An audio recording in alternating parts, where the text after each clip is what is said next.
మిత్రులారా, అసత్యాల కంటే అర్ధ సత్యాలు నమ్మి ఎంత మోసపోయిర్రో ఈ 20 నెలల పాలన చూసినాక మీకే అర్థమైంది. ఆ అర్ధ సత్యాలు ఏందో, వాటి కొనసాగింపు ఏందో మీకు చెప్పే ప్రయత్నం చేస్తా. దేశానికి రక్ష సుదర్శన చక్ర అని చెప్పి ఇంకో కథ చెప్తుంటే, హైడ్రాతో 30,000 కోట్ల భూములు కాపాడినమని మరో కథ. ఇద్దరి అర్ధ సత్యాలే. అసత్యాలైనా బాగుండేమో కానీ అర్ధ సత్యాలు ఇవి నిజమేమో అనుకొని వీళ్ళని గద్దెనెక్కిస్తే వాళ్ళు ఇలా మనల్ని బొందలో పెడుతుర్రు మిత్రులారా. ఈ అర్ధ సత్యాలు చెప్పినప్పుడు నిజమే అనిపిస్తుంది, కానీ వాస్తవంగా వాళ్ళని నమ్మితేనే ఎంత ఆగమైతామో మీకు చెప్పే ప్రయత్నం చేస్తా. మిత్రులారా, ఒకసారి ఆలోచన చేయండి. 2035 నాటికి అందుబాటులో తీసుకొస్తాడట. ఏందట? శ్రీకృష్ణుడి స్ఫూర్తితో ఎదుర్కొంటాం, న్యూక్లియర్ బెదిరింపులకు భయపడేది లేదని చెప్పేసి పెద్ద పెద్ద మాటలు పెద్ద పదవిలో ఉన్నాడు కాబట్టి పెద్ద అబద్ధాలు చెప్పచ్చు అనుకుంటుండు. ప్రజలు నమ్ముతారేమో అనుకుంటుండు నరేంద్ర మోడీ. గత పదేళ్ళుగా నరేంద్ర మోడీ చేస్తున్న తతంగం అంతిదే. సుదర్శన చక్ర సంగతి పక్కన పెడితే, ఇదే బీజేపీకి సంబంధించి తమ్ముడే అంట, చిన్నోడు నాకన్నా అద్భుతమైనటువంటి వ్యక్తి. హైదరాబాదులో హిందూ అమ్మాయిని మతం మార్చి పెళ్లి చేసుకున్న పాకిస్తాన్ అబ్బాయి హైదరాబాదులో పాకిస్తాన్ వాడు వచ్చి ఓ అమ్మాయిని ప్రేమించి పెళ్లి చేసుకొని ఇంకో అమ్మాయిని ప్రేమించి మతం మార్పిళ్ళు చేస్తూ ఇక్కడ హ్యాపీగా జాబ్ చేస్తుండు. మరి వీని అరికట్టాల్సింది ఎవరు? తెలంగాణ అనేది బర్మాకో, భూటాన్కో, పాకిస్తాన్కో, కజకిస్తాన్కో అనుకోని లేదు. మరి ఈ ఇంత పాకిస్తాన్ వాళ్ళు, బంగ్లాదేశీయులు ఈ దేశానికి, ఈ రాష్ట్రానికి వస్తే, నా రాష్ట్రానికి వస్తే ఆపాల్సిన వాళ్ళు ఎవరు? మరి రఘునందన్ రావు అంటుంటాడు, నా రాష్ట్రం నుంచి 100 రూపాయలు పోతే నా రాష్ట్రానికి 49 రూపాయలు వస్తున్నాయి అన్న, ఇంకా 51 రూపాయి ఎటుపోయిందంటే భద్రత లేదా, ఆర్మీ లేదా అని చెప్పి పెద్ద మాటలు మాట్లాడతాడు. అయ్యా రగన్న, అత్తారింటికి వచ్చినట్టుగా పాకిస్తాన్ వాళ్ళు వచ్చిపోతుర్రు, బంగ్లాదేశ్ వాళ్ళు వచ్చిపోతుర్రు. ఏం చేస్తానంటూ మన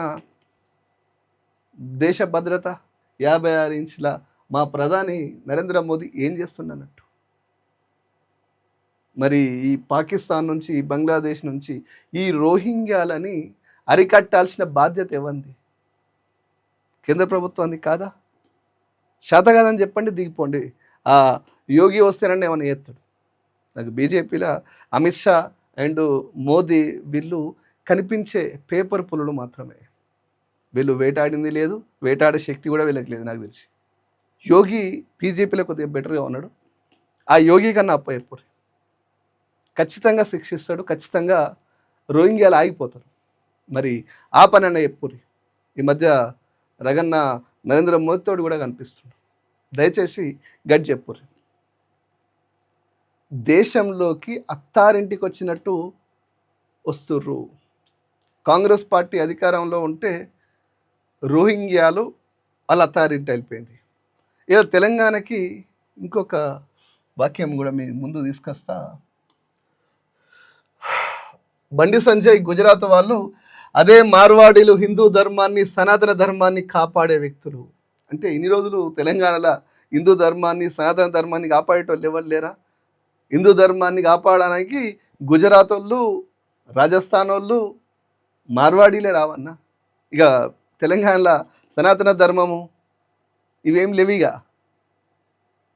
ఏడు నుంచి వచ్చిర్రు ఈ చవట సన్నాసి అంట. నేను ఈ చవట సన్నాసి సంజయ్ కేంద్ర సహాయక మంత్రి ఎల్లిగాడు మల్లిగాడు అయితే ఏం కాపో. కేంద్ర సహాయక మంత్రిగా ఉన్న బండి సంజయ్, నువ్వు ఇప్పుడు ఏం పీకినవని అని అడుగుతున్నా. హైదరాబాదులకి పాకిస్తానీలు వస్తుర్రు, ఏమన్నా చేయగలిగినవా? రోహింగ్యాలను అరికట్టడానికి నీ దగ్గర ఉన్న ప్రణాళిక ఏంది? నువ్వేం చేస్తున్నావు? పైగా ఇంకా ఆ కార్పొరేటర్ స్థాయి పోనట్టుంది. రోహింగ్యాల్ని ఎలగొడతాం, బైకాట్ చేస్తామని, ధర్నా చేస్తామని అంటున్నాడు. నువ్వు బైకాట్ చేసే స్థాయిలో లేవు బాపి. నువ్వు దేశ రక్షణ సహాయక శాఖ మంత్రివి.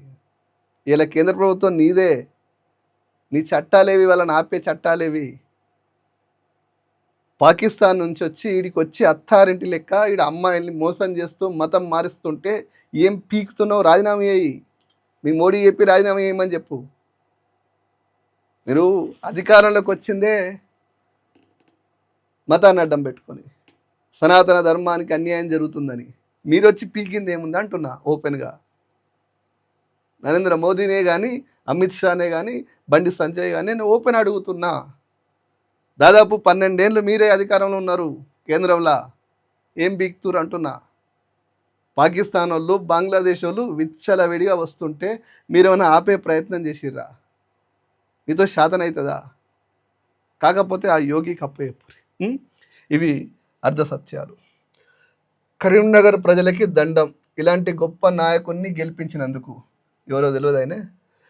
కరీంనగర్ ప్రజలకు దండం పెట్టడం ఎందుకంటే, కరీంనగర్ ప్రజలు కష్టాలు, బాధలు అన్నీ అనుభవించి మరి ఏం చేయాలి అని ఆలోచన చేస్తే అప్పుడప్పుడు నవ్వుకోనికి ఒకడు ఉండాలి.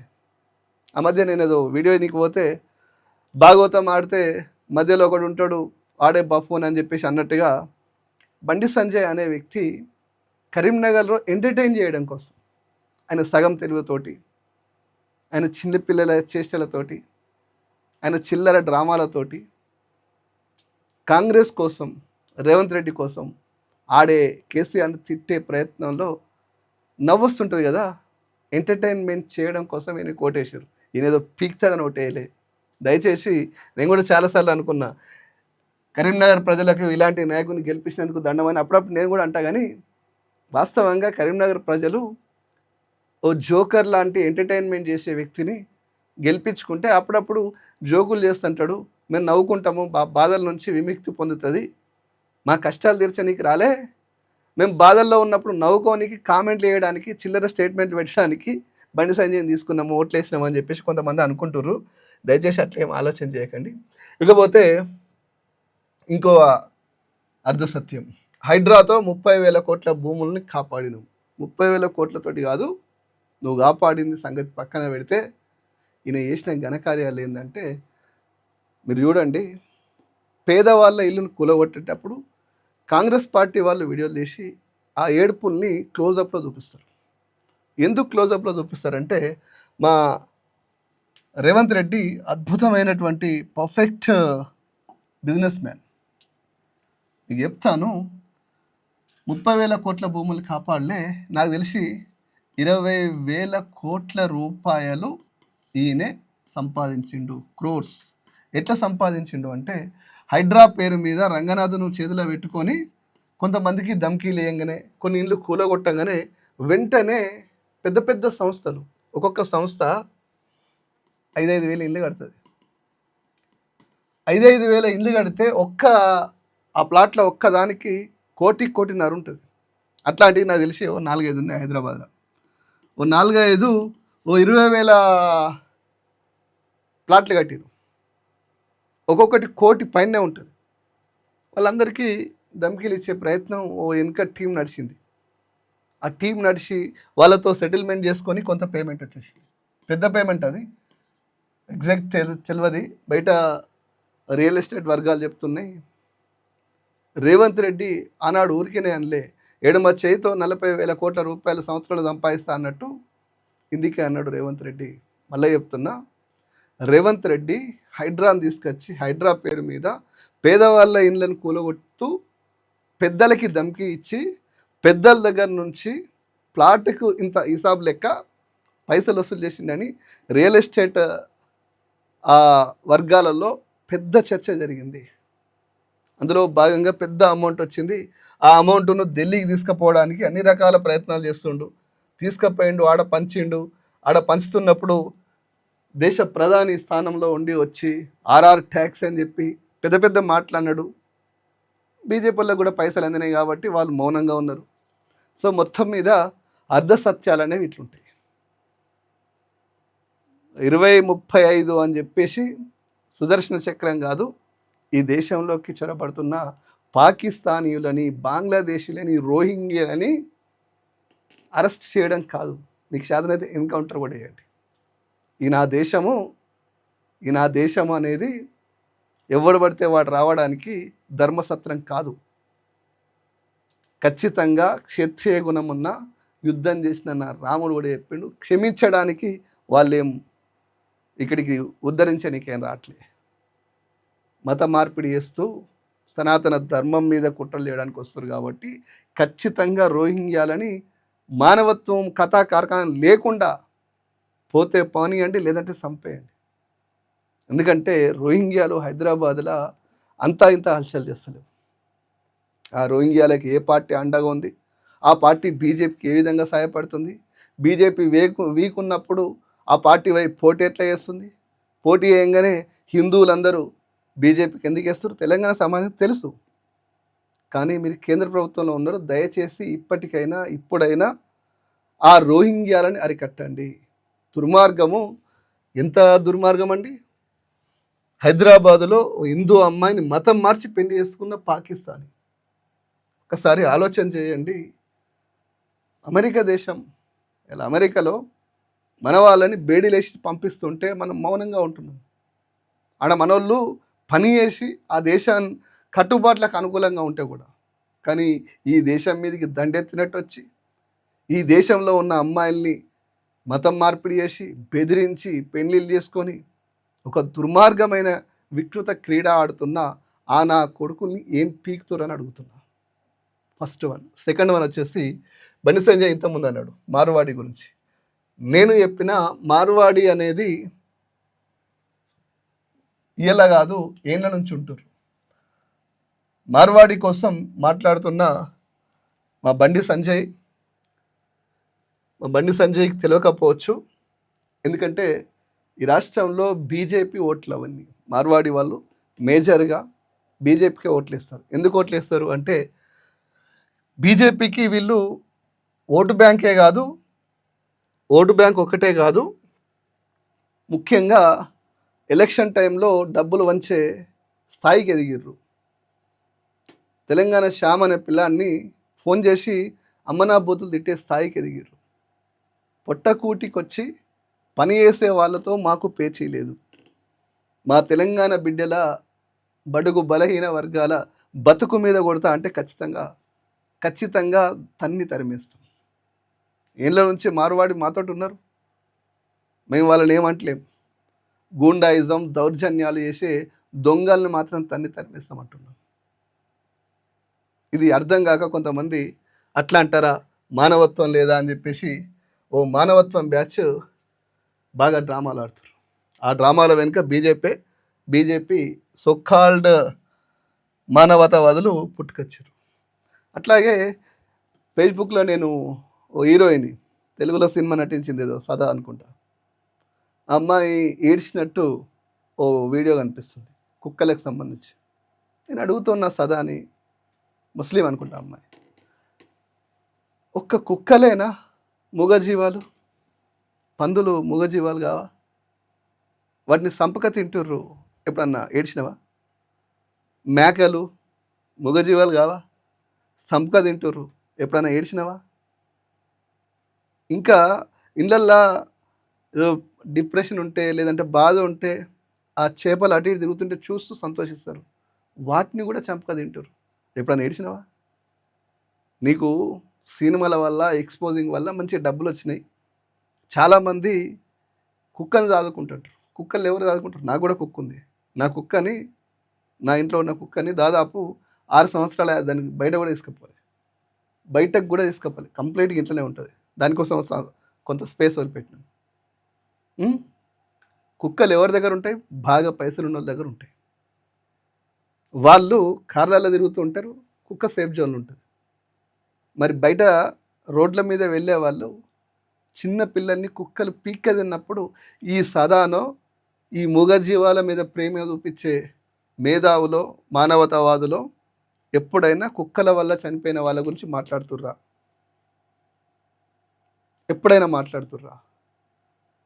వాస్తవంగా కుక్కలు సాదుకోవద్దు అనట్లే, సాదుకోవాలి.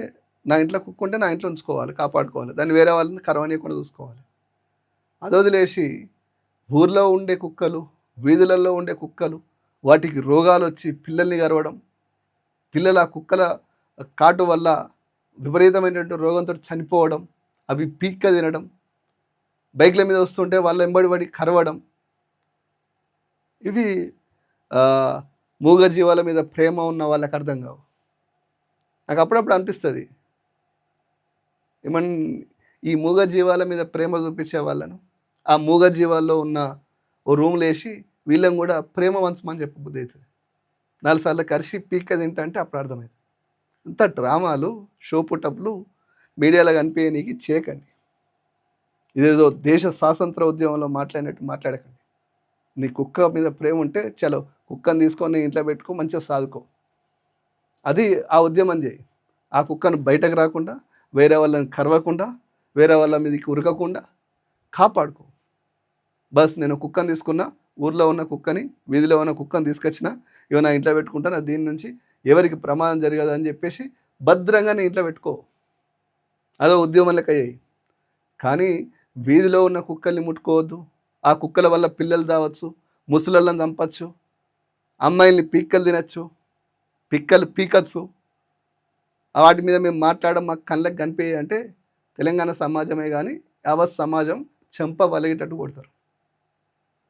కోర్టుల తీర్పిచ్చినాయి ఎన్నోసార్లు ఆలోచన చేసి, విచక్షణ చేసి, మనుషుల జీవన విధానంలో ఇవి ఒక భాగం అంతే. ఒకప్పుడు కుక్క వేరే వాళ్ళు వస్తే అది దాడి చేస్తుంది అన్నట్టుండే. ఇప్పుడు ఆ పరిస్థితి ఏం లేదు. అపార్ట్మెంట్లలో ఉండే వాళ్ళకు కూడా కుక్కలతో ఏం పని? ఈ కుక్క అరుస్తుంటే పక్కనికి హార్ట్ పేషెంటో లేకపోతే ఇంకో ప్రాబ్లం ఉన్నోడు వాడు జల్లుమంటాడు. ఏమవసరం? మిత్రులారా, ఈ సోషల్ మీడియాలో ఫేమ్ కోసం డ్రామాలాడే సదాఫ్ లాంటి వాళ్ళను పట్టించుకోవద్దు. వాస్తవ సమాజ జీవన శైలిని అర్థం చేసుకోవాలి. ఆ జీవన శైలి అర్థం కాకపోతే ఈ ఏసీ రూమ్లలో బతుకుతూ 4 ఎక్స్పోజింగ్ చేసే పైసలతో మాట్లాడే వాళ్ళను మనం ప్రమోట్ చేయాల్సిన అవసరం లేదు. కార్లలో తిరుగుతూ మూగ జీవాల గురించి మాట్లాడే వాళ్ళ గురించి అస్సలు మాట్లాడాల్సిన అవసరం లేదు. మూగ జీవాలు ఏం కావవి, వేట కుక్కలే కరుస్తున్నాయి, పిల్లల్ని పీక్క తింటున్నాయి సరదాగా. పిల్లల్నే కాదు, రోడ్ల మీద ఎవరు వెళ్ళినా వాళ్ళ మీద కూడా కరుస్తున్నాయి. కనుక దయించి ఇట్లాంటి డ్రామాల ట్రాప్లో పడకండి. మిత్రులారా, చాలా విషయాలు ఉన్నాయి, చాలా మాట్లాడేది ఉంది. ఏంది పరాయి పాలన పోయి కిరాయి పాలన వచ్చింది. రేవంత్ రెడ్డి అంటేనే కిరాయి, ఇంతకన్నా ఏముంటుంది? చంద్రబాబు నాయుడు బూట్లు నాగడానికి, చంద్రబాబు నాయుడు ఏది చెప్తే అది ఎదురు చెప్పకుండా చేయడానికే రేవంత్ రెడ్డి. ఏమంటుండు? బనకచర్లపై బాబు రేవంత్ డబల్ గేమ్. ప్రాజెక్ట్ కట్టి తీరుతాం చంద్రబాబు ఉద్ఘాటన, స్వతంత్ర దినోత్సవ ప్రసంగంలో ప్రకటన, కొద్దిసేపటికి రేవంత్ ప్రసంగం. కట్టి తీరుతామన్నా కట్టినా రేవంత్ రెడ్డి పీకేదేం లేదు. ఎందుకంటే రేవంత్ రెడ్డికి తెలంగాణ మీద సోయి లేదు, తెలంగాణ ప్రాజెక్టుల మీద అవగాహన లేదు, తెలంగాణ అంటే ఒక స్ఫూర్తి లేదు. ఏమున్నా పదవి, ఏమున్నా పైసలు. ఆ పదవి పైసలు చంద్రబాబు నాయుడు వల్ల వచ్చింది. చంద్రబాబు నాయుడే కదా ఎలక్షన్లో మొత్తం మ్యానిపులే చేసింది. పైగా ఇప్పుడు చంద్రబాబు నాయుడు చాలా బలవంతుడు. చంద్రబాబు నాయుడు తలుచుకుంటే నరేంద్ర మోడీ ప్రభుత్వం కూలిపోతుంది. కాబట్టి మోడీ, చంద్రబాబు నాయుడు తెలంగాణకు బద్ధ శత్రువులుగా మారి తెలంగాణను ఎడారి చేసి ఏ కుట్రకైనా నరేంద్ర మోడీ చూస్తూ, నరేంద్ర మోడీ ఎన్ని కుట్రలు చేసినా, ఎన్ని కుతంత్రాలు చేసినా చంద్రబాబు నాయుడు కలిసి, చంద్రబాబు నాయుడు కలిసి ఎన్ని కుట్రలు చేసినా రేవంత్ రెడ్డి చూస్తూ కూర్చోవలసిందే తప్ప కొట్లాడే శక్తి, సత్తువ ఆయనలో ఉండదు. ఒకవేళ కొట్లాడితే మూడో కృష్ణుడు అంటారు, తీసి అవతల పడేస్తారు. మిత్రులారా, అర్థం చేసుకోండి. ఇకపోతే తెలంగాణ కోసం పార్టీ పెట్టి ప్రజల ఓట్ల ఆయుధంగా మలుచుకొని శూన్యం నుంచి సునామీని సృష్టించిన కేసీఆర్ గురించి పుస్తకం వచ్చినట్టుంది. ఎవరు రాశారో ఏమో తెలియదు, చూడాల్సిందే, చదవాల్సిందే. ముఖ్యంగా తెలంగాణలో ఏం జరుగుతుంది? పాలన చేత కాకుంటే దిగిపో రేవంత్. పోలీసులు లేకుండా యూరియా పంపిణీ చేసే పరిస్థితి లేదు. కేసీఆర్ను తిట్టుడు కాదు, పాలనపై దృష్టి పెట్టు అని చెప్పేసి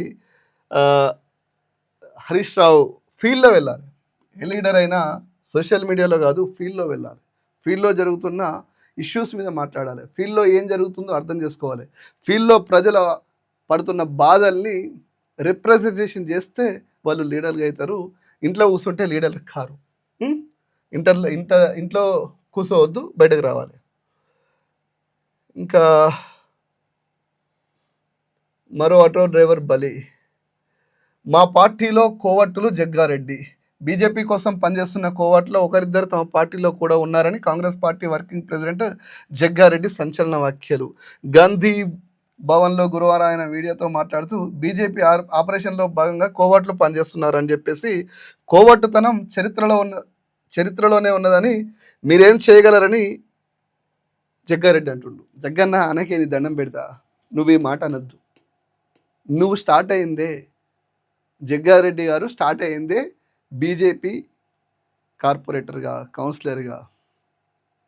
బీజేపీలో జగ్గారెడ్డి రాజకీయ జీవితం మొదలైంది. ఎమ్మెల్యే టీఆర్ఎస్ పార్టీలో మొదలైంది. తర్వాత కాంగ్రెస్ పార్టీలో చేసి తెలంగాణ ఉద్యమానికి వ్యతిరేకంగా మాట్లాడి మళ్ళీ కాంగ్రెస్ పార్టీ నుంచి బయటకు వచ్చి 2014లో కూడా బీజేపీ ఎంపీగా పోటీ చేసినాం. నాకు తెలిసి 1,87,000 ఓట్లేమో వచ్చినట్టున్నాయి. నేను అదే నియోజకవర్గం, ఇదే సిద్దిపేట, మెదక్ కాబట్టి మీ మీద ఆనాడు కొత్త ప్రభాకరు 5 లక్షల పైన రావచ్చు, సునీతా లక్ష్మమ్మ కూడా మీకంటే ఎక్కువ వచ్చినాయి. మీరు బీజేపీ పార్టీ నుంచి వచ్చిన వాళ్ళే, మీరు కూడా బీజేపీ పార్టీ నుంచి వచ్చిన వాళ్ళే. పైగా మీరు ఉద్దేశించింది ఎవరిని నాకు తెలుసు, తెలంగాణ సమాజానికి కూడా తెలుసు. ఎవరంటే రాజగోపాల్ రెడ్డిని ఉద్దేశించి మీరు ఒక స్టేట్మెంట్ ఇచ్చారు. రాజగోపాల్ రెడ్డి కూడా బీజేపీ. వాస్తవంగా రాజగోపాల్ రెడ్డిని క్షమించా. తెలంగాణ ఇచ్చినటువంటి ఆ సోనియా గాంధీ ఈడీ మెట్లెక్కినాడు. ఆ ఈడీని ఆడిస్తున్న బీజేపీ కండువ కప్పుకున్న వ్యక్తి రాజగోపాల్ రెడ్డి. నమ్మక ద్రోహానికి నిలువెత్తు నిదర్శనం రాజగోపాల్ రెడ్డి. రాజగోపాల్ రెడ్డి 18,000 కోట్ల కాంట్రాక్ట్ కోసం బీజేపీ మెట్లెక్కిండు. వాస్తవం ఇట్లా ఉంటుంది మిత్రులారా. ఇంకా చాలా ఉన్నాయి.